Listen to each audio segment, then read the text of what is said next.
All right, everybody, let's get back to it. It is episode 405 for the Enough to Keep Going podcast. This is news and gaming for the week of September 28th. I am your host, DBQ Hams. Whew. For those of you joining us, we're coming a little later. Thanks, Hero Down Under. Hope your work is going well. Everybody else, we're glad to have you here. We've got plenty to talk about, not only with new games this week, but also plenty of news stories around Tokyo Game Show and some other news hitting, and lots of other games to talk about. As we do every week here on the Enough to Keep Going, we'll talk about our big games of the week. Then we'll make our way through some top news stories and wrap it up with what else we've been playing over the course of the week. Joining me here tonight, Tao Master. Tao, how are you? Doing well. My beloved Chicago Bears won tonight. Somehow, I don't know how, but they did. Yep. All right. Just by one point. Yes. Black field goal. And also running the boards, as always, rocking both the FC26 formal background here on the show tonight, but also the Madden 26 background. It's Game Logic. We've got plenty of EA to talk about tonight. Yeah, it's just because I was running late and didn't have time to change my camera background. Fair enough. But it is thematic. Well, stay on the mic, Game Logic, because you were up first. One of the big game releases this week was FC26. So this is EA's football soccer game, formerly FIFA, up to a couple years ago, FC24 and 25. Sounds like 26 has been performing pretty well, improving some of the defensive areas and concerns of last year's game. You picked it up on PlayStation 5 Pro. How's the game been going for you? Pretty good. As usual, we are engaged in the battle of sliders. EA FC26 is a little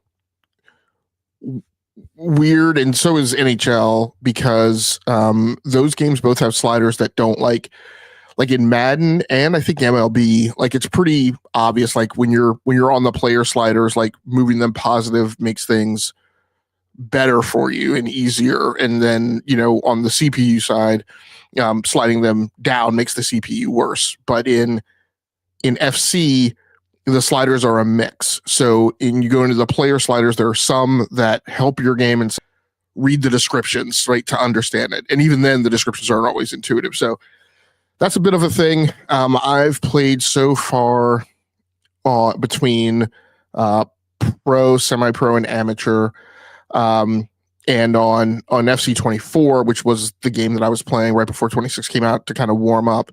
I was playing at the semi-pro level. Despite playing between those three levels, I started at pro and then moved down to semi-pro and then moved down to amateur.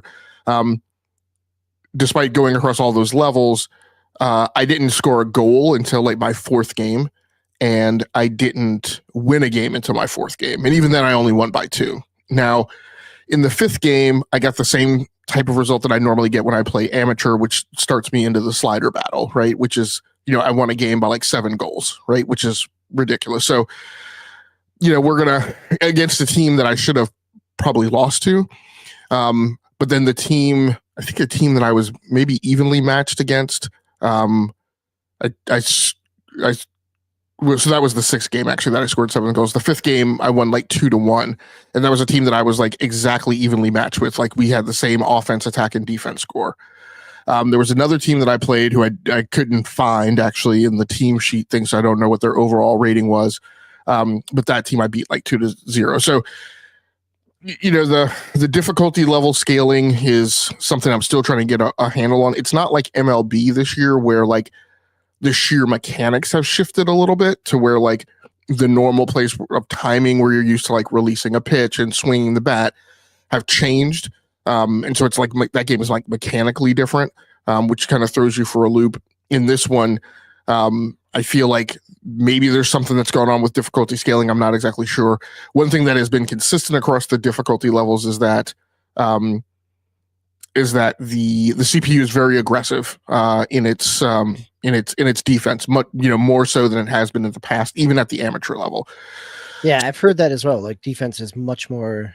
It's a little more solid, but also that makes it a little more difficult as well. Yeah, and then the one thing I got to figure out to compensate is, but by the same token, the problem is that it's very easy at the amateur level. It's very easy to chase them down and constantly steal the ball.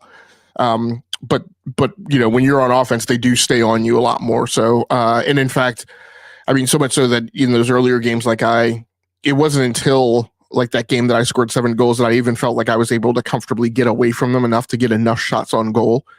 All the games up to then, it was very difficult to even hold on to the ball to get to, into their zone to take a shot. So, there's some ups and downs, right, in terms of difficulty scaling. So I gotta figure that out. Kind of the same thing that I mentioned about NHL 26. It's a slight graphical upgrade. NHL 26 is a significant graphical upgrade. I felt like. Now again, the most recent one of NHL that I played was NHL 21. I didn't play 25. But I have been playing. I played FC 25. I just played that via Game Pass. I bought FC 24. So it is a graphical upgrade. It's more gradual, from what I've seen. But yeah, it's a good game. It's, my interest level in it is pretty high. Like last night, I wrapped up my gameplay fairly late, and even though I've said that I was going to push off scouting and recruiting, and like there's a ton of negotiating that goes on in Football Club, much more so than I would arguably prefer. You are able to delegate, and delegation seems to be pretty effective this year. I was able to sell some players and get some pretty good deals out of letting my assistant manager take care of it. Some deals I have definitely had to jump in and kind of handle myself. There's not enough. I feel like there's not enough like situational awareness in terms of like my recruiting budget. My recruiting budget is now less than $1 million. And it doesn't tell you that like in the negotiating screen. Like you'll just enter an amount that you want to pay for a player for a transfer fee, and it'll just, you'll hit enter, and it will just automatically decrement it right to whatever you have left in your budget. So that's a little, less than intuitive. But then when you want to play salaries, then that kind of moves around, right? So sometimes you have money, you don't have money available one week, but then you have money available the next. So that's something I got to get my hand wrapped around. Soccer does a weird thing. I am not a sports expert, like I'm sure Hero Down Under is in the sport, but in soccer, you have to negotiate a trade and pay the team for the trade. Then you have to individually negotiate with the player. And so I have had an instance where I successfully paid the transfer fee to a team, but then I couldn't get the player into a deal because that week when I went to negotiate their salary, I didn't have enough for the salary that they wanted. But then the next week, like I recruited another player, and then I did have the salary, which was like more than what I'd offer the other player. So there's pieces of it that I got to figure out. Some of it is caused by the sport itself, but I'm having a good time with it. I'm playing a game in the Italian league this year. Still, at the end of the day, and I understand why they're doing it, but I have a general dislike of all of the sports games to where they are trying to bury and obfuscate what the overall scores are. And I get that maybe they're trying to make you not focus on that as much. But for me, whose objective is to get like a realistic game out of, optimally, I would be able to pick a skill level, and I would generally come out at 50%, right, of my gameplay for a season. And so I'm trying to be challenged, but not like be, not be overly challenged. You know what I mean? Like not have a losing season, at least to get that first calibration. So I'm going through this calibration, and I think it's really difficult to do when they don't just tell you up front what the overall scores are. EA College Football, I think, is the one that still does it pretty plainly. But even in Madden and NHL and especially FC, like you have to do all these tricks and workarounds, and you have to Google and learn how to dive exactly into the menus and where to get to what a team's overall rating is. And even in some, like in NHL and FC, you still don't get an overall rating. I still have to like pull up a calculator app on my phone, right, and calculate it myself to get what the average is. So, but overall, I'm having a good time with it. It's a solid release. I think it's probably better than last year's from what I heard and what I understood. So, hopefully good. I think the last thing I'll say is this is one of the years too where in FC24, I felt like it was fairly obvious, and I've mentioned this. You guys have heard me mention this with several sports games in the past. In FC24, it seemed fairly obvious on how to get into, what is a traditional franchise mode.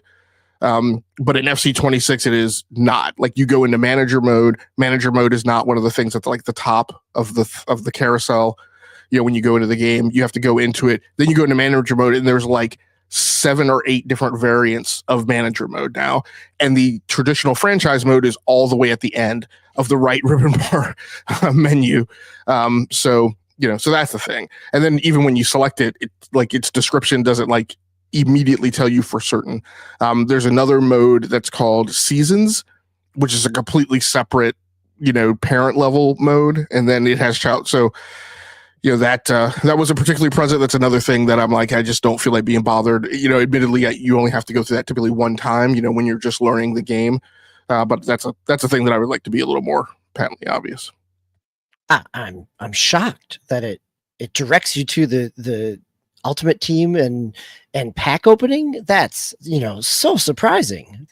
Well, the crazy thing is in manager mode, like you go into manager mode, and even in the one that I selected that I eventually figured is a standard franchise mode, then there's still there's a live and an original, and the original is not what you would think it would. Like the original presents like some challenge to you and assigns you to some like random team.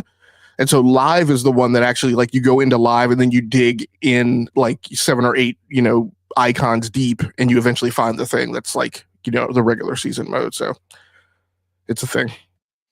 One of the things Hero Down Under mentions in the chat is the physicality of 26 being better than 25. How are you feeling in terms of the engine? I mean, at this point, you've played a little bit of Frostbite for every sport out of EA's portfolio. How's the engine feel? How's the physics feel comparatively? One thing I will say in past years, the power shot for me has never worked. Like no matter what I do with the power shot, it always becomes it's like a wild pitch in baseball. This year I finally figured it out and it's working. So I don't know whether that's me or the game. I suspect it's the game being a little better at it. This year, the finesse shot and the chip shot seemed like really wonky. But I'm less concerned about those if I can actually pull off a power shot. I know that they tweaked the low. So there's a low. It's not a power shot, but it's a low. It's a strong drive shot, right? It's you push and hold the circle button and then push it again, and that gives you like a little more oomph. But it keeps the ball low to the ground. That they nerfed a little bit this year because I guess before I got it while everybody was playing like the pre-release, early release premium version. That seemed like to be a little too easy. So the adjustment it was for me in the past, I've kicked like a regular shot and that has been effective. That is almost absolutely ineffective. Like the goalies are ridiculous this year. So if you kick a regular shot, at least what I've found in gameplay, you're just not going to get it in. But it is a little more sensical, not necessarily easier on how to pull off a power shot. So in terms of that physicality, in terms of like how much power you're able to put into a goal kick, that feels a little better this year. As far as like tackles go, again, I mean, what I've experienced in terms of physicality is, again, the CPU at any level is much more cavalier about, slide diving at your feet, like to try and intercept the ball. They will draw like some cards. In that case, on a few occasions, I have been frustrated with the refs because I'm like, how is that not a yellow card? Like I was taking a shot like on goal. Why is that not a red card? Like that guy was just like flying at my feet, at my ankles at Mach 2. So, overall the physicality blends with that notion of the CPU being more aggressive is primarily the way that I've seen it come across. Nice. Thanks for the recap. Tao, any questions? Hero Down Under mentioned that he does the 10-minute halves, and I don't know if you said this earlier. I was looking up something, but do you do what are your times? I do 6 minutes, so it's whatever the default sets at. Yeah. Oh, okay. I'm trying to play a lot of sports games with a lot of seasons that have many games in the seasons. I'm not trying to do 10 minutes. Come on, you're not simulating it. Totally. I got a 160 game season of MLB to play, along with a 34 game season of soccer and a 60 something game of NHL. Right. So at this point, you've got all of EA's portfolio for the year in terms of sports games. You've got college football on PlayStation. I've got college football on PlayStation, NHL on PlayStation, soccer Madden on PlayStation, and Madden on Xbox. Yeah, so, and Football Club was down to the wire. I started off saying I was going to get that on PC. Then I saw more reviews coming in. Like the night before, I said I'm going to switch to Xbox. And the day before I pulled the trigger, I checked reviews one more time, and the PlayStation reviews were coming in better. So I went with PlayStation. Okay. Well, in 3 weeks from now, I'm going to check in to see where your franchises are and where you find yourself being pulled in terms of multiple sports titles and what's hooking you. Yeah. It'll be an interesting conversation because based on the other things that I'm going to talk about, I've been playing, we'll see. That's what I thought. Yeah, there's a lot of good stuff out there right now, that's for sure. But this sounds like it's a really solid iteration and advancement from the year before. So that's great. Another solid iteration and advancement is what I've been playing, which is Hades 2. So Hades 2 came out on early access last May, in May of 24. So no surprise, gentlemen, after a year and a half of early access, this game is smooth. This game is polished and well done. I'm not very far in it, playing on the Steam Deck. This is where I've had it installed for the last year and a half. I checked in on it occasionally after playing quite a bit right away in early access and realized I'm going to kind of wait, see what else comes, what other polishes get done. There's the rest of the story's been added, which is great, but I'm not anywhere close to it. They've added a whole lot of other buffs and weapons and other items in it. It's also on Switch 2. I haven't played any on Switch yet, but it runs great on deck. It's super smooth. The movement has always been something that Hades has done well in terms of the flow of combat. The enemy variety, it really kind of gets you into that. I don't know, you get into a zone, right? With a good game, you can really kind of lose yourself in the rhythm of combat.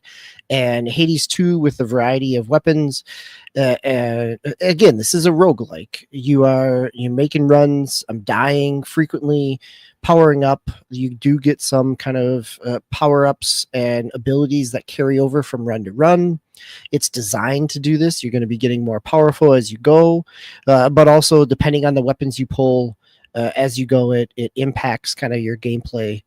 So again, enjoying it. There's not a whole lot, like if you've played any early access, if you've enjoyed Hades 1, this is, the story, the characterizations are again a highlight. The art style really sings. The music, this is Supergiant.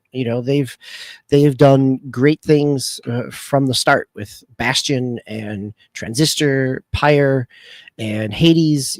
They've had one hit after the other. They're small team, right? But also games that are scoped really well. And Hades 2 feels like a big game, even when it is, in part it feels like a big game because you are constantly uncovering more as you keep going. So I'm enjoying it. Tao, you've also been playing some roguelikes in that same vein. You've been playing Hades, the first one, on Xbox. Yeah, so actually I started on Sworn first, just because I was in one of those moods where I was just, So Sworn came out on Game Pass, correct? And yeah, it came out on Game Pass this past week. Similar in terms of kind of the isometric top, camera angle and melee combat. Yes. Yeah. So I saw it on there. I was like, all right, I'll give it a try. Like I was reading the description and all that. I was like, sounds like Hades, but I was like, okay, whatever. But you could actually do 4 players in Sworn. I don't know if you can do multiplayer in Hades or not. No, I didn't think so. So yeah, you can actually do one to 4 players. Is I was it like, I'll give it. co-op or is it competitive? Is it drop in? I mean, so if are you playing with randoms and you're just kind of joining multiple people's games? How does that work? It is co-op, but I haven't played with anybody yet. I don't know if you can drop in with randoms. I'm assuming maybe you could. I didn't really see any options to do like that, but maybe it might be in there. I only played a little bit of it so far, and I was like, okay, this is it's kind of cool. And then I saw that Hades was on there. I was like, oh man, Hades 2 looks really good, but I'm one of those people. I gotta go back and play the first one before and I'm assuming that the story kind of carries on in Hades 2 from the original one. It's different characters, characters, different setting, but there is some continuity in terms of your main character and a few other side characters from Hades 1. Okay, so it's like, all right, let me try. I mean, you can jump in without necessarily knowing the full plot of Hades 1, and right, like the lore and stuff. Yep. Yeah. So, but I was like, it was on Game Pass. So I was like, I'll try Hades out because I've heard good things about it the last few years, since it's come out. And I was like, wow, Sworn is like almost like an exact copy of Hades when I was playing it. Like, I mean, like just everything was like almost the same. Our style is a little bit different, and obviously the Sworn is a story around King Arthur and the Round Table. It's kind of alternative history. They're Arthur and the Round Table is actually the bad guys, and it's not secret. It tells you in the description for it if you read it. They're the kind of the enemy of the story. I completely forgot who you even play. I think it's just like a random person. It's not like, as far as I know, it's not like somebody within the Arthur lore. But I didn't really get too far into it. But then I jumped into Hades and I was like, oh wow, this is like same exact thing. But Hades does look a lot nicer. I like the more almost like an animated, like a cartoon look that Hades has. Sworn is more like kind of like I don't want to say cel shaded, but it almost kind of looks like that of sorts. But it's got a heavier kind of black outlines on things. Like yeah. Character models have that kind of hard lines where that kind of darker line around it. Yeah, Hades is a lot more clean, like I said, more animated, like you're playing a cartoon. But yeah, I enjoyed both, but I'll probably stick with Hades at least for now, just because I kind of like that more, the mythology within Hades, like the Greek Roman mythology that they're going for in that story. And I haven't really played roguelikes. Actually, I don't think really at all before. Obviously before Sworn, I guess. But I've been enjoying this kind of, kind of get into that. It's kind of like that grind thing that you like you said, you die a lot, which I have. I'm stuck on the first boss right now. I forgot what her name was. But just trying to get past her right now. So going back and powering up, and hopefully I'll be able to beat her pretty soon. Yeah, definitely one of the things, just in terms of like coming to grips with the fact of you're dying frequently, and that dying is built into part of what the game is based on. And your tolerance for that on roguelikes will vary. One of the things that I do like about both Hades is you do feel like you're making progression as you die. I think one of the things that I struggled with Rogue Prince of Persia is there's a little bit of that, but I definitely didn't feel like when I die in Hades or die in Dead Cells, I definitely feel like, okay, I want to keep going. And that's not always the case in a roguelike. Like sometimes you can feel beaten down by losing, and it's just the right mix of special sauce to be able to beat a player down, but have them feel like they want to get right back in the fight as well. So yeah, they definitely, you do get rewarded. It's not like playing like a From Software game where it's like you're just getting beat down and it doesn't seem like you're making any progress. But yeah, they definitely give you, a little bit here and there to keep you going. And like I said, I don't mind it because it kind of just feels like grinding, in a sense, in other games where I'm, grinding for resources and stuff like that. Here I'm grinding, to power myself up to, feel powerful and, get past these enemies that I can't do right now. Animation's really smooth. The gameplay is really smooth when you like you said, on Hades 2, just sometimes and then this is probably just like on me. I'm button mashing, and I can't do that. Like you can't really do that because like I'll jump into spikes or a trap within the world or within the level that you're doing. So I just got to kind of when I'm playing that game Hades, I got to change my frame of mind and to not do that other than all the other games that I'm usually playing. But yeah, I'm really enjoying it so far. I'm going to stick with it. I do have Xbox Series X. I did play a little bit on my Steam Deck too.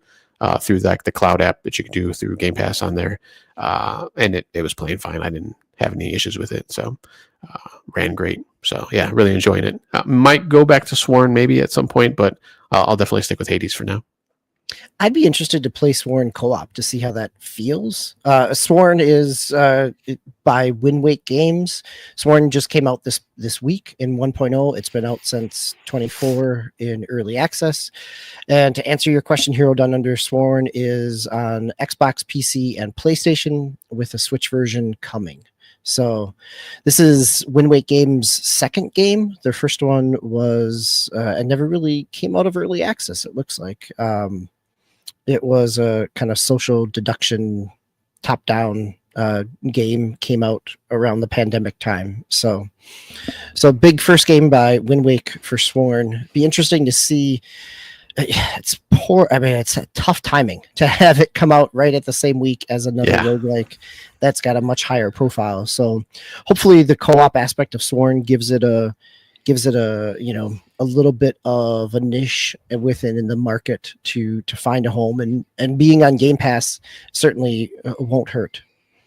Yeah, I'm assuming they would up the difficulty once you get more than one people, one person. I would think, right, that it scales, the difficulty scales, yeah, or the number of enemies, or it seemed like the maps there, or the dungeons, whatever you want to call them, it seemed like they're a lot smaller though than when I was playing Hades. So I don't know if they expand the area like when you have more than one person, or if they just keep it.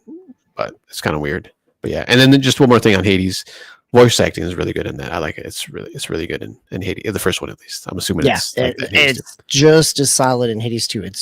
I mean, the voice acting it continued to be added over the course of early access, and now at 1.0 release, it's all there and it's spot on. Like those characterizations, it was definitely part of Hades' charm in terms of the voice acting and the character. There's stills. It's not like they're fully animated cutscenes, but the voice acting really kind of carries the emotion, and there's a real variety of kind of dialogue that comes with that as well. Game Logic, any roguelike questions for either of any of these games? No roguelike questions. Your mention of the difference being the heavier inking style had me thinking of my comic book inkers, Sinkovich and Texiera, who had the heavy brush lines, heavy inking styles. Nice. All right, well, let's move into the next segment here with our news stories of the week. Hold on, let me take a drink from my Wolverine glass, as we'll talk about the Sony State of Play, and the first big announcement will actually be the fact that Microsoft Flight Simulator is coming to PlayStation 5. This is right in line with Forza Horizon coming to PlayStation 5. But I think having a number of different announcements here, I just want to hit on a couple and see if there's others here that really hit for you all. I think the Microsoft Flight Simulator makes complete sense. That's not something unlike Forza Motorsports, where there's a GT, Gran Turismo kind of counterpart to it. We did get an update on GT with a celebration of 100 million units. So in addition to Flight Simulator, we do get kind of the first gameplay reveal around Insomniac's Wolverine. Definitely looks like it's built on the Spider-Man engine, which is always something. Both those games are games that I enjoyed. Hero Down Under, thanks for being here. Hope the rest of your workday goes well. Thanks for joining us. The Wolverine gameplay definitely leans into the M rating and really seems to be, I guess a realistic depiction of what would happen if you stabbed someone with 6 knives in your fists. But it seems to have that same type of flow that Spider-Man did in terms of, that kind of semi Arkham combat where you're jumping between enemy to enemy. Not a whole lot in the gameplay, but a little bit here and a lot of tone piece. We do see some Mystique and Omega Red in the trailer, and we get a target date of fall 26. So those are kind of two big ones for me in terms of what was coming. Obviously, we got some more information around couple other things that we knew about, like we get some more scenes from Dragon Quest 1 and 2 HD 2D, the confirmation of Mega Man being a crossover character in Sonic Racing Cross Worlds, which was kind of leaked in some of the I think actually leaked within the insert of the game itself, that there was an outline of Mega Man. We get the first gameplay trailer reveal around Battlefield 6 campaign. Gentlemen, anything here that stood out to you and caught your fancy? I mean, other than the Wolverine, like, pretty excited for that. Hopefully it comes to PC fairly quickly. I mean, it'll probably be like a year or two, I'm sure. I would think by 27 it'll be on PC. Yep. Yeah, there's usually a little bit of delay there. But the Deus Ex remake or remaster, that's interesting. Hopefully that comes out for other stuff. I would think actually it is coming out for other stuff. It was announced that it's also on Xbox and PC.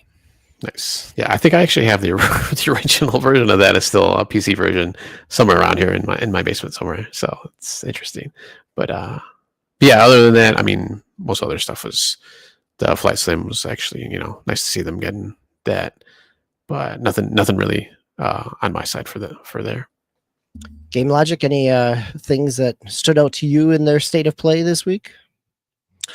Yeah, the Battlefield 6 single player campaign, which I think was the first reveal that we've seen of that. One was exciting. I was very impressed by what I saw, and maybe impressed enough to jump in the pool earlier rather than later. In my old Call of Duty fashion, when I was really kind of absent from the series. I wasn't really absent from the series for a decade. I would just play it just for the single player campaign, but I would wait for it to be like heavily slashed on price. I was really impressed with kind of the what I saw for the single player campaign. The one thing I would say is it felt very much a carbon copy of like the Modern Warfare Call of Duty. So I mean, down to like the female character that seems like just like Farima or whatever her name is in the Call of Duty series. So we'll see how that goes. But I was very interested in it. Just like Tao. This is the first complete campaign that we get in a Battlefield since Hardline, I think back in 24, because Battlefield 1 just had series of stories. Battlefield 5 only had 3 stories. 2042 didn't really have any story. And so, yeah, kind of a return to a campaign similar to, in the same vein of Battlefield 3 and 4, which definitely had some Call of Duty adjacent feelings in their campaigns. And in Battlefield 1, we had the vignettes, which I want to say there were a pretty good number of those, like six or more, 5. I think 5. Yeah, they were pretty good. Others came. Yeah, no, they were really good, right? They were a nice sampling of different gameplay. Yeah. I did like what I saw from Microsoft Flight Simulator 2024. That game is fairly well maligned on PC. Right now, actually, Microsoft Flight Simulator 2020 is actually probably the better game. I've had problems with 2020 trying to get it to like reinstall through the Xbox app. So I've been interested in 2024 and finding some route to it other than the Xbox app. But on the Steam store, it is also not well regarded. So maybe this will be a release that'll be pretty solid. I think it's, we frequently, I get frequently wrapped into these arguments about multi-platform versus exclusives and what it does to the software development team and their timelines and their focus. And to me, this is, and there's lots of arguments about, making multi-platform games is better for the consumer. I think this is an excellent case study of like a team who maybe arguably should be putting their skin on getting the game in a better workable state in the platforms it's already on, but they're being tasked with porting it to another platform. Now, I don't know that this is the same team. I know when they did Forza Horizon, that was actually a different studio that did that, although Playground supported them. There's varying levels with these outsourcings, right? There's ones where like the outsource team does like the real heavy lifting. There's models where, it's half and half.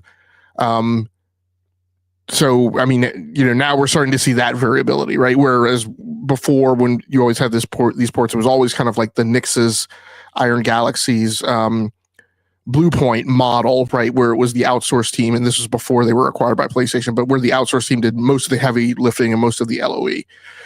Now we're starting to see some different models. So I haven't pulled the thread on like who exactly is doing this port. I have a hard time with as complex as Microsoft Flight Simulator is, and how incredibly intricate and complicated it is to compress it to get it onto a console from where it is on PC. I have a hard time believing that anyone is doing this, but it's Team Asobo, I think is the team. I always get their name mixed up with the Yeah, I think that's the port studio that Sony owns, right? Yeah, no. Yeah, I always get the name of this team mixed up with the with the Astrobot team. So I'll probably have to look it up. It's not the Sony team. I'm talking about the original, the Microsoft team that for some reason Microsoft has not acquired them, which I also just completely do not understand. If you were going to acquire a studio, you would think this would be the one you were going to acquire. But I have a hard time believing that it's anyone but them doing this. But regardless, it'll be interesting if this goes to PlayStation. I have been more and more interested. I haven't pulled the trigger yet. I've been more and more interested in getting a game like this on a console and buying a flight control system, a HOTAS setup for that console, because maybe it would warrant legs with the amount of content there. So it'll be interesting to see how they pull this off. And I think I mentioned before that I'm also excited about the Deus Ex remaster, which is not just a buff like the System Shock 2 upgrade. I mean, it's clearly like new models, new texture packs. When they skin over the model, when they did the wipe over to transition from the old to the new, it was a significant difference, right, to the character models. I also felt this was interesting, the wireless speaker setup. I have most of the Elite of the Pulse stuff for PlayStation. I'm interested in these speakers. They may be something that I grab as well. But yeah, that was about it. I wasn't necessarily gaga for everything that was shown. Wolverine's certainly interesting, but like there's way more time. The things that I was interested in are things that'll be here this fall or in the spring. Sure, we've got plenty of time to see more on Wolverine. That's for sure. All right, let's take a break for a minute from Tokyo Game Show and State of Play and talk about a news story that broke on Friday. Wall Street Journal was the first to report that EA is nearing completion of talks to go private, to be bought out. So this is a report. Actually, I'm going to pull from Reuters here because I do not have a Wall Street Journal subscription to get me the full article. This one is from Reuters that they're looking at about a $50 billion buyout.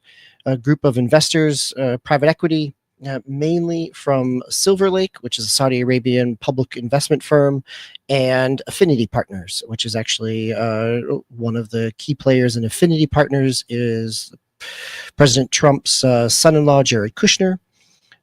So this is, this feels pretty significant in terms of a corporate change from a company that's been public for a long period of time.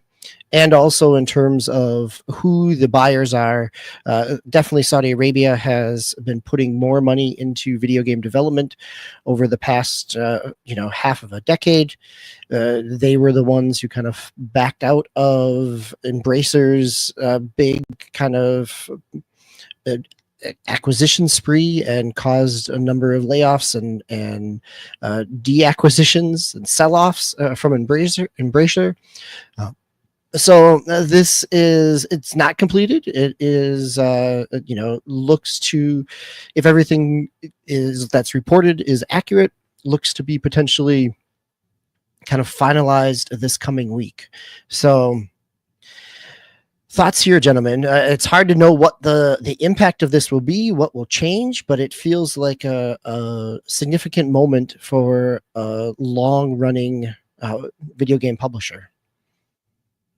Now, doesn't Silver Lake also have a stake in Nintendo? They might. Let me look that up here. Yeah, I want to say, but I know they have a stake in some other things. Okay.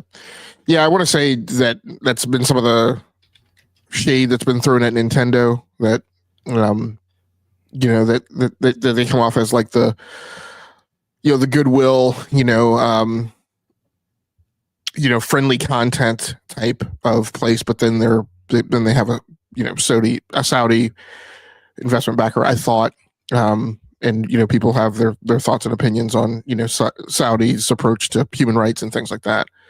The one thing I'll say is, you mentioned what the impact of this could be.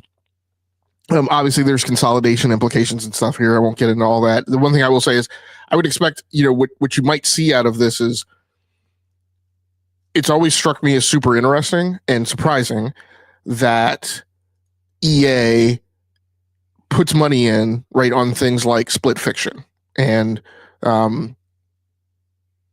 in that studio's games, and things like Unraveled, and the Ghost Boat, mental health game, that the lady from Canada, I think she was, or it was either a Canadian or a French studio, did a few years ago. And I think I've always believed that EA does things like that as goodwill, because it came out of the era when they were, labeled and listed as like the worst company, in America, even though I don't think that was really true. It was just that they were the company that could be targeted for and had the consumer base that would vote in something like that on the internet, right? That there are companies that are far worse, but people aren't going to vote for Comcast, right, or an ISP, right? In that type of poll. But what I would potentially expect to see is maybe like, their big sports games are going to continue, obviously. Battlefield is obviously going to continue. Things that I would expect to see that could get rocky is, will EA continue to go in? I would expect that, this venture capital company, private equity firm, would say, hey, we don't see how that moves the needle. So, why would we put, why would you put dollars in that? Yeah, looking at things that are more annualized, where there's a reliable stream of income in terms of their sports portfolios, certainly. Yeah, and then just as a clarification, I'm not seeing anything in the Silver Lake investments that Nintendo is included there. Okay.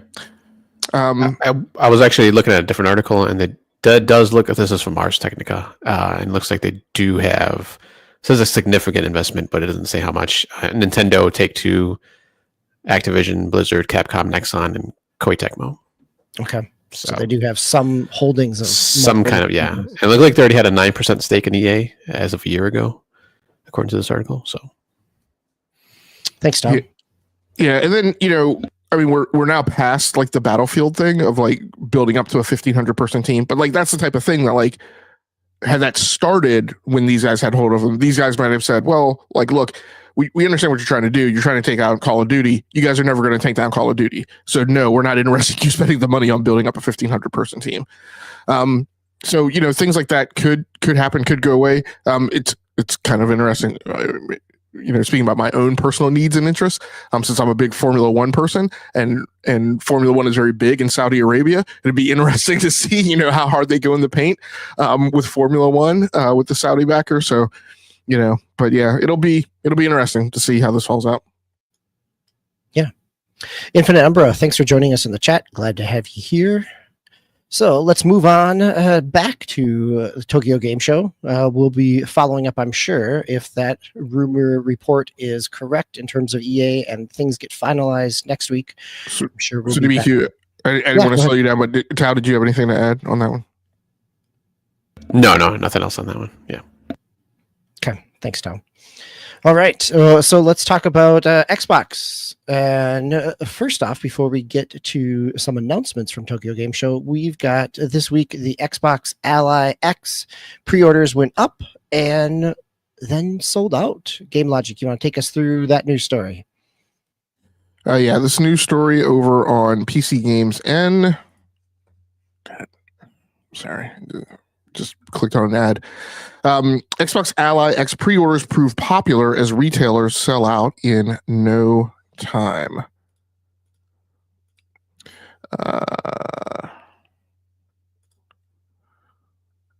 Like I said, by Ben Stockton. The Asus ROG Xbox Ally is now available for gamers to pre-order and already looks to be in high demand.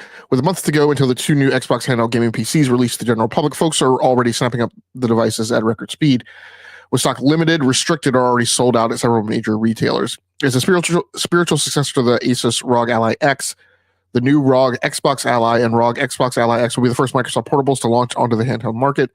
With the company partnering with Asus to develop the product, we're already expected to be a strong contender to join our best handheld guide too, based on what we already know about its specs and performance, including in our recent ROG Ally preview. So the over-under perspective I have on this. So you've got the Xbox Ally coming out at $599, at $600 and $1,000. Those are very high prices.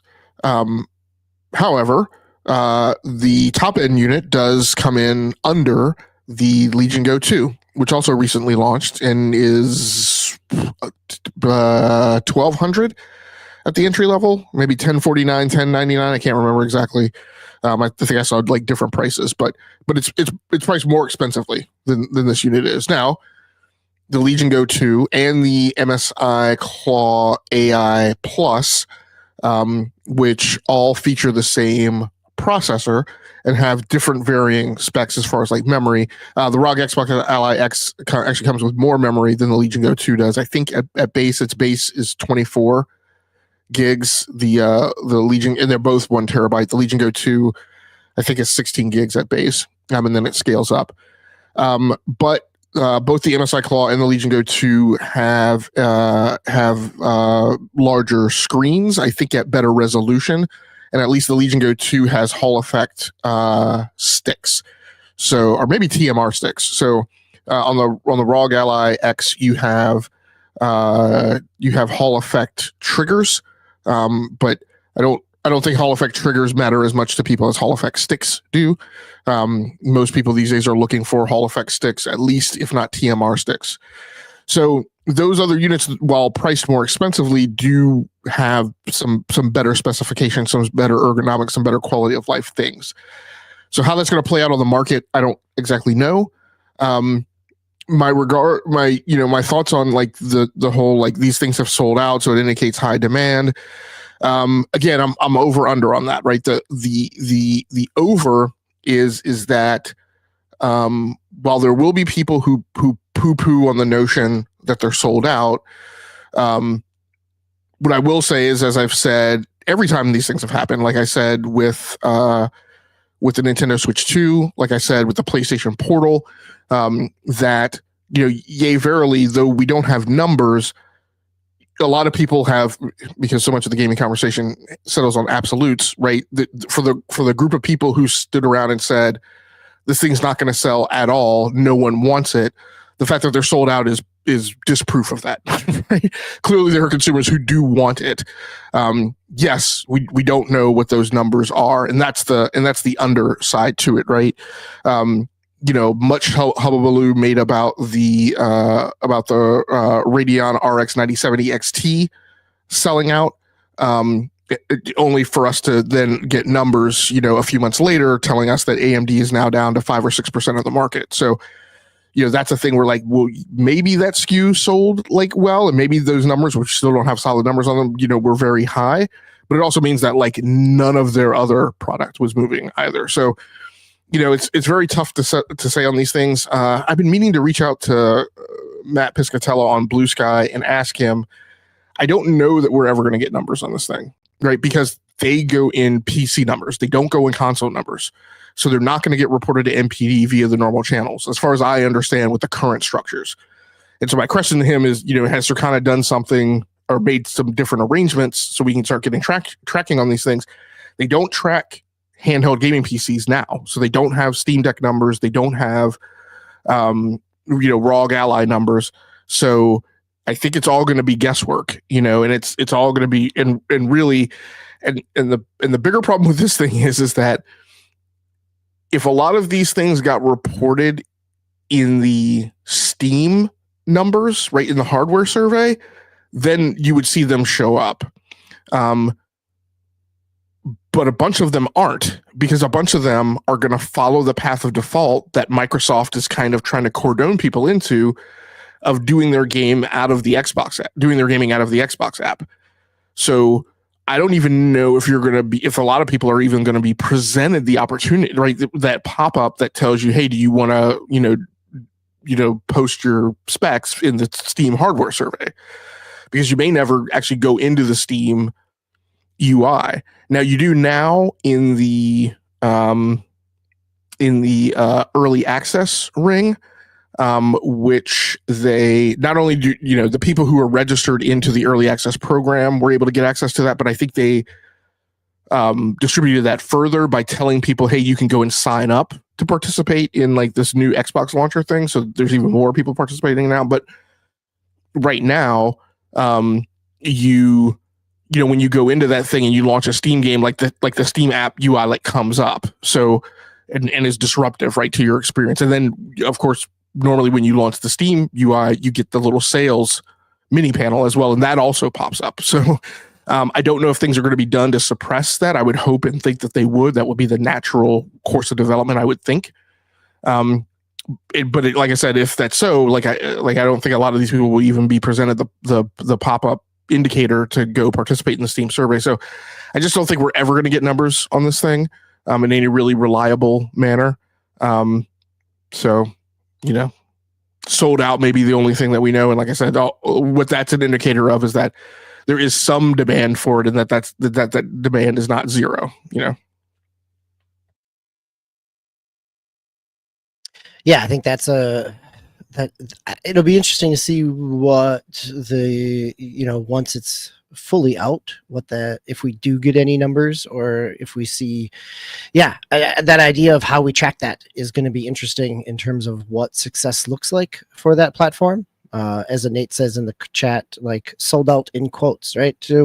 That's a good sign. As you said, there is a demand for it. How big that demand is unknown. So Nate and Brap, thanks for joining us in the chat as well. Always glad to have you here. Tao, any thoughts on the pre-orders and the platform itself in terms of the Xbox Ally X? I was just looking at the comparison between the two. It looks like the X has a bigger hard drive, more memory, better battery, I guess. I think some more ports, maybe some additional ports than just the ROG Ally.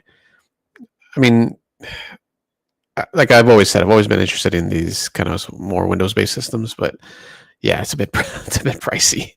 I mean, obviously the lower spec one. What's the base? I shouldn't say the base, but what's the LCD Steam? Is that 600 or 500? The Steam Deck, the base Steam Deck? I think the base Steam Deck. 400, 450 for the low low even end. Lower, okay. But then that doesn't have an SSD. Like once you get it to SSD, you're plus 500. Oh, okay. I didn't realize it didn't have SSD. All right. So I mean, I guess that's kind of around the prices it should be. Like I was just trying to compare the two just to see if the prices kind of match. And I guess so. Like I was thinking maybe like is it justified for the Ally X to be like $1,000? But I suppose so. Yeah, and the comparison will be made. I think it gets really hard to start lining it up to the Steam Deck, right? Because you have the differences in the processor, and calculating that math is some degree and level of voodoo, which doesn't get you an apples to apples comparison, right? With the difference in the architectures and the throughput of the bus and yada yada yada. So I think the thing that you can effectively do is line them up to the other Windows competitors on the market, right? And like I said, compare it to the MSI AI Plus Claw and the Legion Go 2. I think my feeling is this is going to be a binary. This is going to be a forked entry point, right? You're going to come in and you're going to say, am I looking for gaming on Linux via the Steam Deck, and am I embedded and ensconced in the Steam ecosystem, right? Or am I looking for a Windows experience? And then once you flip that bit to a 0 or a 1, right, then you're going to stop looking at the Windows stuff, and you're just going to make your decision on Steam Deck. Once you go Windows, like I said, I think your comparison to the Steam Deck, is going to be over. Like DBQ said, the LCD 256 gigabyte model, which is still on sale, and like the bottom line entry point is $319 because there's a sale going on. Very smartly, Valve put the thing on sale right before the ROG Ally pricing and pre-orders came up. The entry level price at 512 gigabytes is $550. And even the top end price is $650. So I mean, like I said, that initial fork, that decision. Now again, these things have a higher resolution screen. I think they are they. I don't know. I don't know what their display technology is. I don't know if they have OLEDs. I think they're just LCDs. But and they have higher refresh rates. The Steam Deck is a 90 hertz refresh rate, so, and a smaller battery. And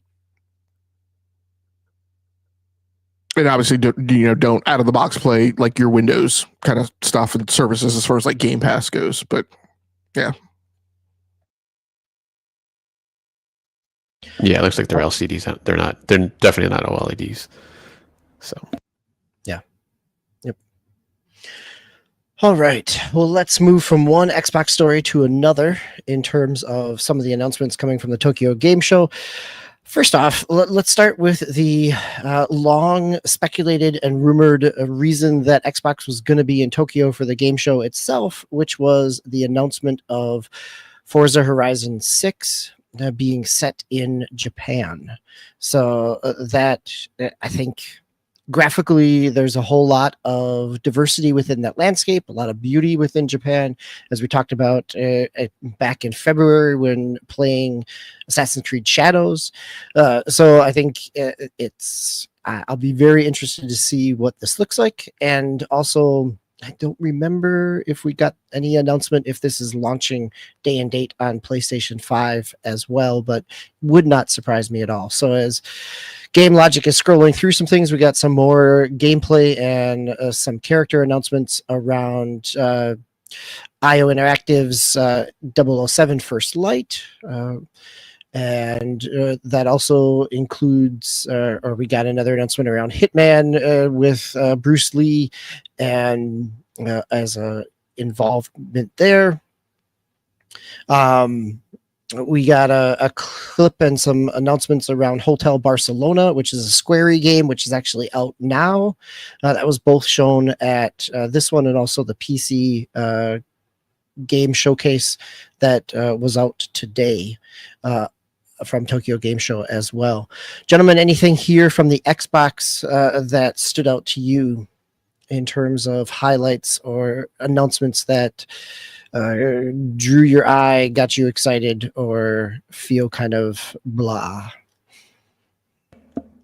The Gungrave Gore Blood Heat looks interesting, and I believe that's a remake, I think, or I don't know, or maybe Gungrave is an existing franchise, yeah. That name itself, I don't know. I don't think it's it's just a continuation within the Gungrave series, or at least with that name. It's not a remake or remaster or anything.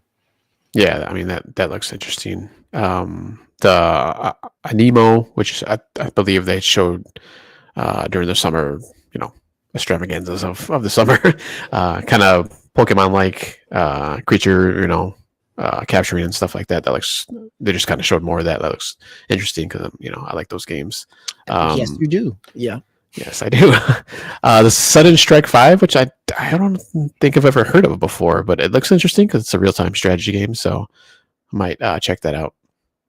That actually looks pretty good too. So those are probably my pullouts, and then other than Forza Horizon, because I hadn't been paying attention to the news, so I was like, oh, cool, like it's going to be in Japan, so that should be pretty good. It's just a new Horizon, and as I kind of funnily jabbed in our news section, if that's going to come out before Fable, since it's same studio.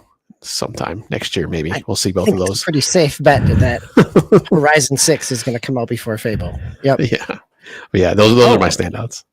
So, Nate, thanks for the clarification that the Gungrave game is actually a remaster of the 2022 game. So, thank you for that clarification, Nate, and for calling me out on my lack of knowledge of the franchise. So, I appreciate that. Game Logic, anything here that stood out to you? No, not really. I mean, TGS for Xbox to me is typically a place where you get a barometer of the stuff that's coming out this fall and whether or not like it's on track or not. But I don't know that anything big is coming out this fall from the first party studios. No, I think other than Call of Duty, I don't know that there's anything really first party coming. I mean, Call of Duty and Outer Worlds 2, right? Right, which didn't show at TGS, right? No, nope. So I'm going to elect to not take an indicator from that because I don't know that any Obsidian game has ever shown up at TGS. In the past, when that was Starfield and Forza, that was reason, like when they had demos there that were not hands-on, that was reason to be suspicious of how those things were landing, which I think at least definitively in the case of Forza Motorsport was the case. But I don't suspect that Outer Worlds 2 is off track or that there's a problem with Outer Worlds 2. No, we had a lot of it shown both over the summer at the Xbox Showcase in June, and then also at Gamescom in Germany in August. It was shown again as well. So definitely feels like more of a choice of what to show versus hiding something that's struggling. Well, and I think really it's a matter of the teams on crunch now, right, to get it out, and distracting them by having them do a vertical slice to show it at a show is not what you want to do.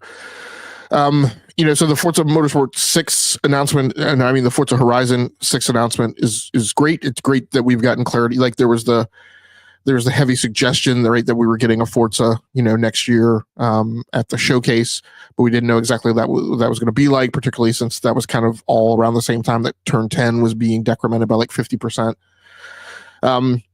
We're in the throes now where I feel like it's kind of a fabled story of the management of Playground Studios, no pun intended, that Fable keeps kind of getting kicked down the road. And now with the decrement of Turn 10, you now have it almost entire. I mean, you have the load on that studio to shoulder to get a Forza Horizon out the door, right? Which is, yes, they're going to be supported by the physics guys at Turn 10, but they're the lead studio now for the Forza franchise, which is an incredibly important franchise now to the Xbox portfolio, and really needs to come out on like a regular cadence. That is obviously going to like be a fly in the ointment with their vision and target line on getting Fable out. So it's just interesting to kind of see how that's going down. Interesting to see how Forza Horizon is going to turn out. Forza Horizon 5 did not iterate on the engine from Forza 4, right? So the development chain has previously been Turn 10 would build or iterate or heavily modify the last engine, and then Playground would pick that up and put out Horizon. So now you have two releases in sequence where they didn't get a new engine.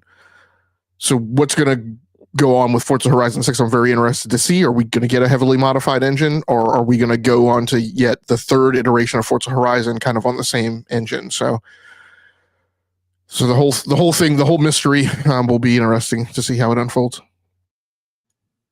I wouldn't surprise if it is the same engine, because it would allow them to, one, get it out quicker, but also it's probably easier to get it over to PlayStation 5 at this point as well. That's yeah, and I suspect it's the same engine that they're using for Fable, so I think now is not the time to distract them with trying to build another thing, which again, it's not an entirely different programming language, right? And it's an iteration of the engine, but it is a significant mod, right? So this is where we get the push-pull between things from a development perspective that makes sense for efficiency that then gate forward progress, right? Progression and evolution. So, like I said, it'll be interesting to see how it goes. Yeah, that's a fair statement. All right, Game Logic, go ahead and stay on the mic here, and let's talk about some of the other games as we round the corner here into the final segment of what else we've been playing this week. I have only dipped in and played a few other things. Actually, I recharged my Vita for the first time in a long time to play a little bit of Final Fantasy Tactics, the War of the Lions version, the PSP one from the mid-2000s, in anticipation of Ivalice Chronicles coming out this coming week. So not a lot to talk about there. You or Game Logic also played a game that came out over a decade ago. Not Diablo 4, but Diablo 3. So how did Diablo 3 end up back in your rotation?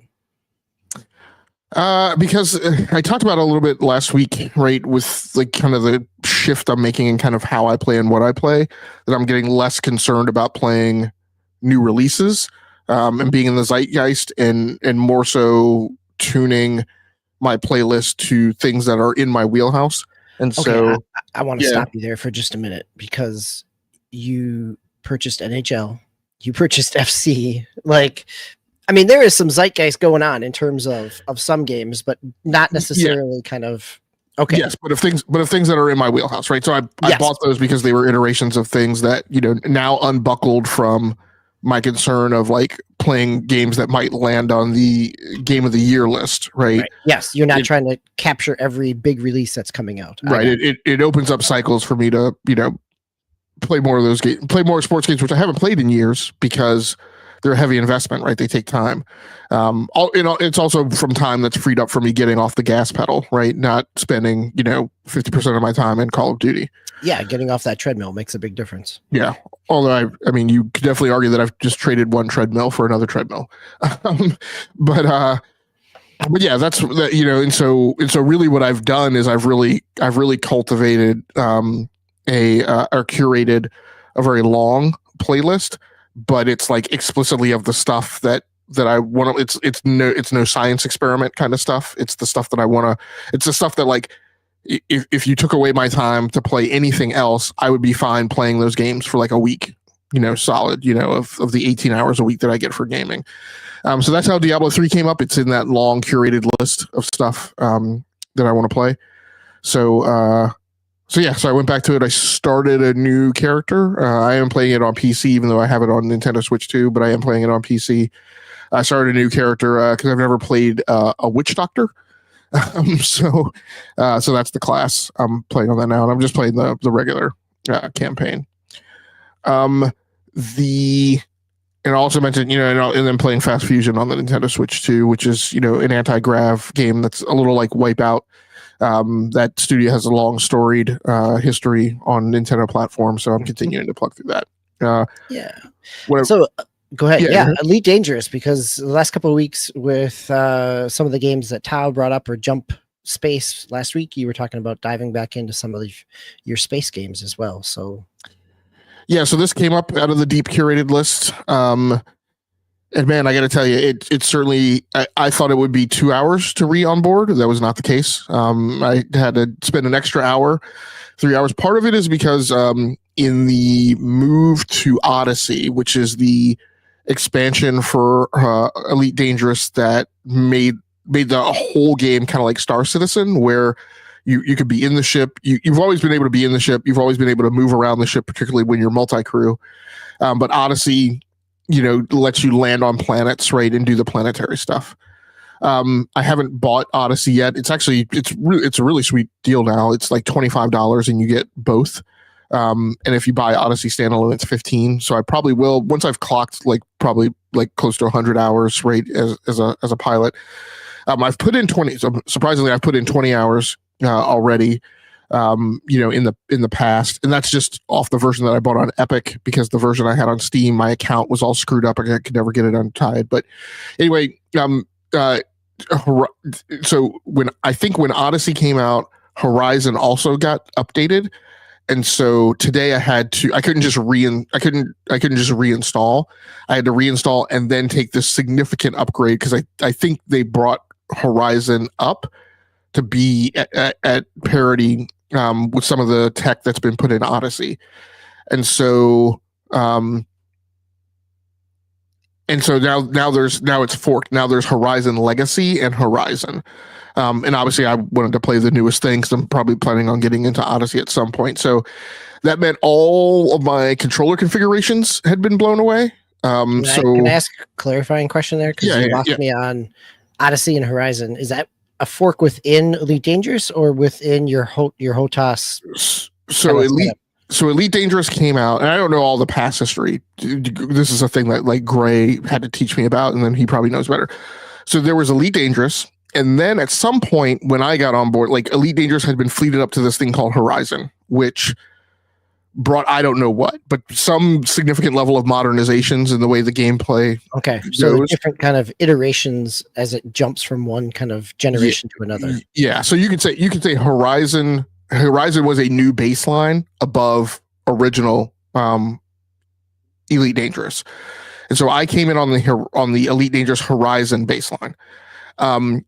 Now that secondary baseline has been further forked, right, to now I think there's a fork that's Horizon, Elite Dangerous Horizon New plus Odyssey. You can still play Elite Dangerous Horizon Legacy, but I don't know what would happen if you continued to play that and then tried to get over to Odyssey. So I just left Legacy behind. So now I'm on the new baseline. So that's where that came from. So what that meant is when I did that update, it blew all my controller configurations away, and I am playing with a HOTAS setup of a Logitech Wingman Extreme plus a CH Throttle 6. So I had to reconfigure all that. I had to figure the whole game out again, because I didn't remember the flight model or any of that stuff, or the autopilot and landing and how to get into hyperspace and how to activate Super Cruise. And I lost probably 30 to 45 minutes where I kept hitting Super Cruise, but the thing would just sit there at 30.1 kilometers per second, which is not Super Cruise speed. It's just that just meant I entered that mode and then the ship wouldn't go anywhere. And I was like, what's going on? And it was some weirdness with how I had my throttle configured. So I would get into Super Cruise, but it wouldn't react to the throttle when I tried to put speed on. So I got that fixed, remembered how to do hyperspace jumps, ran a mission of where I just had to transport stuff out to some new star system. It's a little like Starfield, so when you only know the systems that you've been through. So you can't always chart a direct route to a new star system. You have to learn the star systems in between. So I went through a little bit of that today. So the onboarding was at least productive. I did kind of move the needle forward, got into the flight model. Haven't messed with combat again yet. So I think there's an arena mode. So I may go into that now that I've got all the navigation and just getting around the UI in the cockpit and figuring out how to have headlock, head look slave to your mouse, but not have that active all the time, so that you're not bumping the table and hitting the mouse and then seeing the head. So there's lots and lots of deep voodoo with how to, pilot a ship and make it manageable and not completely wackadoodle in Elite Dangerous, which I guess is the strange torture that I enjoy putting myself through when I play these games. So, but yeah, I'm having a good time. Apparently at some point I also bought a new ship. So I think at some point I decided I was going to be a cargo pilot or a smuggler, maybe imagining myself as a Han Solo type. because my ship is not like the baseline ship that you got. It's inner system hauler, the SA-16E or SA-16AE SE or AE or something like that. So so it should be interesting. Should provide lots of many hours of entertainment, challenge, and frustration. Now that I have that game back in the thing, and that's what I mean. Where like we'll see if I stick with my sports seasons or if this is now going to distract me and drag me down the lane where, I would just want to jump on and spend like 4 hours, out in the black, figuring out how to fly a ship and getting in missions. So we'll see how it goes. Nice. Well, thanks. For the explanation of kind of the onboarding again and the different iterations. Appreciate that. Nate, I just want to appreciate your comment around the Vita, and yes, the beauty of the original Vita in the early teens and an OLED screen and that heavy metallic system. Such a small form factor when such a small form factor when we're looking at all these PC handhelds and the giant beef that they are in the hand. So, all right, Tao, let's take us home here. It doesn't look like you've been playing any more Jump Space, but you've also been playing a little more of another early access game. Yeah, I didn't really have a lot of time this past week, so I was just jumping back into skate period, as I like to call it now. I've been playing it both on my Xbox Series X and PC. Just going around doing challenges and progressing through the storyline. I'll say, kind of the main story that you kind of go through as you're learning the different systems within the game. I did actually play with my son, so I did play a little bit of multiplayer. Not really much different than like when you've seen just randoms there. I mean, you can kind of just jump into the challenges together, and you get a little bit more of the in-game currency when you do that. So I was trying to do that, and just trying to figure out like different tricks and stuff that I just didn't know. I've been watching some videos too, and how to do stuff and just different crazy things that people do. Like as you can do the stunts, like people are like jumping off buildings and like transitioning into a ramp like on another building and jumping off and like just chaining these things together. I was like, wow, like I try to do that. And I just, face plant into the ramps most of the time. Was you got to be pretty precise on the timing and stuff when you're doing stuff like that. But I'm still having a great time with it. It's super fun. And I'm glad it looks like it's doing well as far as I can see from all the online forums and whatnot. So just continuing on that. Nice. Glad you're enjoying it. One quick question for Game Logic on Elite Dangerous. So with the onboarding, you probably didn't get a chance to do any of the on-planet stuff yet? I'm sorry, say that one more time.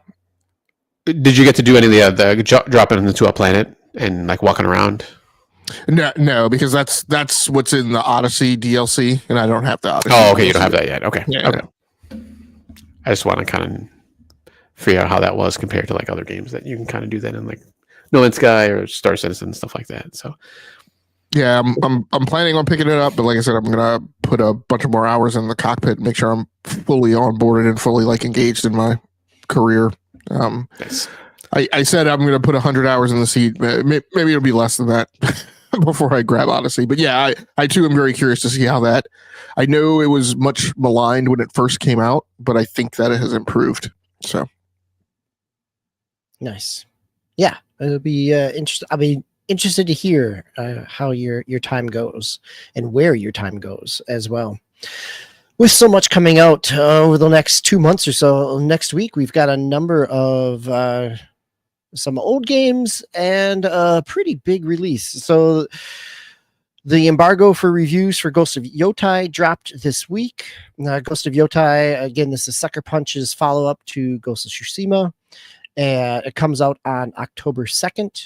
We get as I mentioned before, the remaster, remake, not necessarily remake, more of a remaster and polish of Final Fantasy Tactics, the Ivalice Chronicles, coming out on basically everything. PC, Switch, PS4 and 5, and Xbox as well. That comes out in 2 days. Actually, my copy is somewhere shipping and en route. So I'm glad for that. And then also another game from the so that was a game from the late 90s. We get two games from the late aughts with the re-release and kind of polish of Super Mario Galaxy and Galaxy 2 on Switch 2 that have you know, a little bit of polish and some additional. So Galaxy, the original Galaxy was also released on Switch back 5 years ago in the 3D All Stars package with 64 and Sunshine, but this is the first time that Galaxy 2 is out and available on a modern console. Those are $40 individually and $70 together. Then we also get another package of the Life is Strange collection on PS5. So that looks like kind of the major releases. I looked through some of the Steam indie stuff. Not anything that really stuck out to me in terms of pulling in some big profiles. Anything else on your radar over the next week, gentlemen?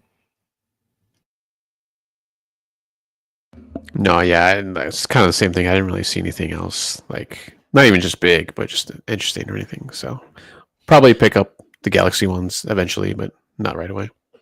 Yeah, makes sense. All right. Any final thoughts before we head out for the evening? Innate, Infinite Umbra, Hero Down Under, Barap. Thank you all for joining us. Anybody else that had a chance to come by, we're always glad to have you. We are here every week around 8 o'clock Eastern on Sunday evenings. Glad to have you in the chat, or if you are listening to us after the fact or watching us after the fact, come on by. We're always glad for a little bit of engagement, and we appreciate your opinions and corrections, as Nate corrected me on Gunglaive tonight as well. Thank you, sir. For myself, DBQ Hams, we've had a lot to talk about. We've teased a few things coming next week around the EA potential buyout. So we'll see what the news brings us for this coming week. For myself, Tom Master, thank you for joining me. Game Logic, thanks for running the boards as always. Spin episode 405 for Enough to Keep Going. Until next time, play the games you love those you play with, and be kind to yourself. Good night, everybody.